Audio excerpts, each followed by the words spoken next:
बिस्मिल्लाहिर्रहमानिर्रहीम। अस्सलामु अलैकुम सामाईन और नाजरीन, आज इस वीडियो में जिक्र करेंगे कि ख्वाब में सुरमे को देखने की क्या ताबीर है। हजरत इब्राहीम करमानी रहमतुल्लाह ताला अलैह फरमाते हैं कि ख्वाब में सुरमा देखना माल है।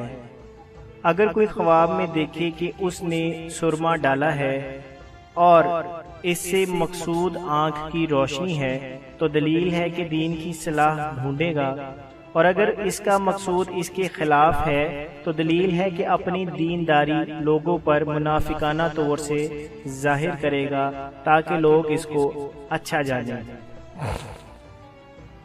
हज़रत जाबिर मग़रिबी रहमतुल्लाह ताला अलैह फरमाते हैं कि अगर कोई देखे कि उसको किसी ने सुरमा दिया है तो दलील है कि उसको उसी कदर माल हासिल होगा, और अगर देखे कि सुरमा खाया है तो दलील है कि मुहताज और गमनाक होगा।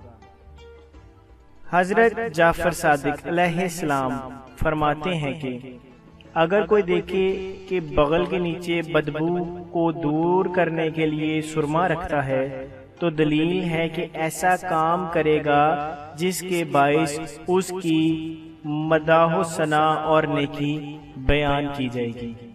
जज़ाकल्लाह।